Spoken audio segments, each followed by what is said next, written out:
So someone wrote in and said, I'm having a hard time dating because I get really messed up when I'm interested in someone. I'm usually okay for the first couple weeks, but then either I ended up clinging or I want to run away because I'm afraid they're going to hurt me. And I end up alone and disappointed. I have a kind of clingy pattern going on. Is it something wrong with me? What do I do? How do I get out there and really make deep connections? Yeah, and thank you for writing this in. I think, is this the one that somebody emailed me? Yes. So I talked about this in more depth in a Facebook Live video. So if you haven't been watching, I try to Facebook Live every day.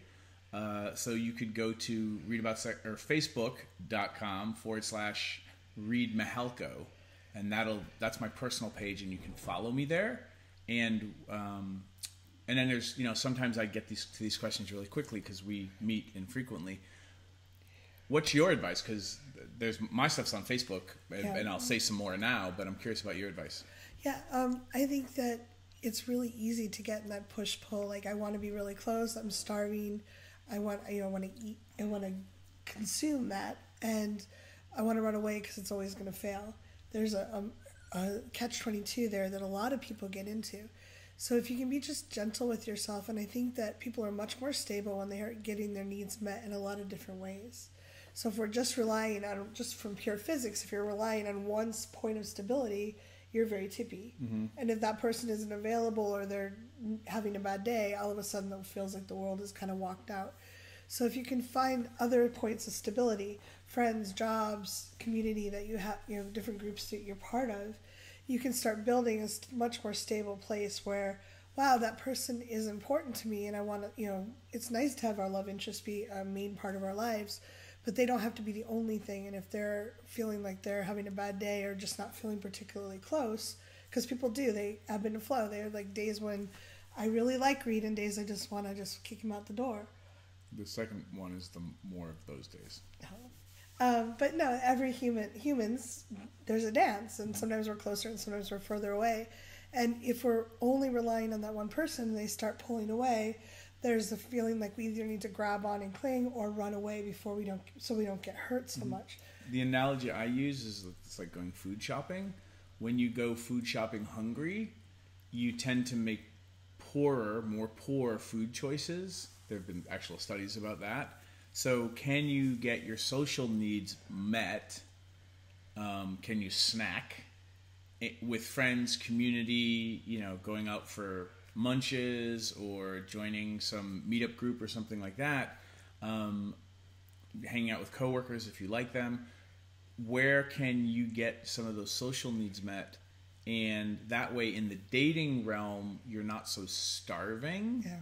And then you start like pulling at the person who's helping you get your needs met, rather than, you kind of having your tanks more full. Yeah.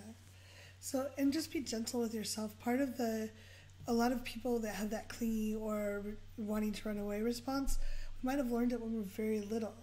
We're trying to deal with something. We were a very small child. We were faced with a parent that wasn't available or was too close. Most people don't know boundaries. They don't know how to give them, especially to children. And so we made meaning about it. We made it that if I don't hold on, someone's going to leave or they're going to suffocate me if they get too close. It's often about something we decided when we were very little. So you can work through that. There's therapy, coaching, journaling, as you suggested. And also just having a lot of people in your life. So you're like, hey, I need a break from you for, I don't want to see you later today. I'm just going to take care of myself and go out with my friends or give myself space. And again, you can also practice when you do go on dates or hang out with those people who tend to be your main source of nutrients. Try to be intentional and go hang out in groups with them. Go do something social together so that you're not always just doing things always alone. If you're doing things always alone and you're in the situation where things are wobbly, just be suspect of that. Yeah. And like Cathy said, if you have a lot of things from childhood that you haven't dealt with yet, and all this may be going on in its own way for the people that you hang out with, like if you flip the video and think of the people that you're dating, going through these things too. You might want to just have a conversation, the two of you, about these dynamics, like watch this video together.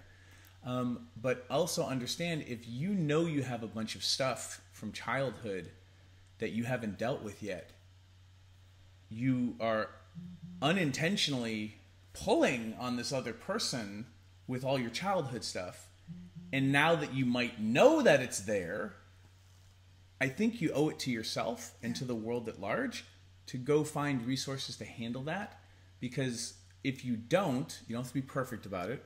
If you don't, you're kind of foisting that it's the other person who has to deal with it, which I think may be why people feel weird.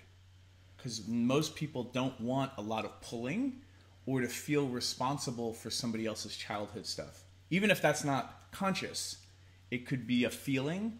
Because again, I grew up in a family where I was kind of expected to save my mom and dad. So if this person I'm dating is expecting me to save them, I'm dealing all with my parent stuff. So again, like, remember, everyone's going through their own version of what we're talking about. How conscious can you make it? And then can you support each other in going and get those resources handled on your own? Because you end up unconsciously creating a therapy situation with each other. Yeah. Which I don't think is what dating is about. I think not. I love that you ask in your Relationship 10X, your relationship program, why are you dating? You get people present to why they're dating, and I think that's worthwhile. Why are you out there dating? What do you want to add to your life with dating? And then go from there. I want to read you on my family. Will you marry me? That's so romantic. Leave comments. What do you think? Bye. Hit subscribe.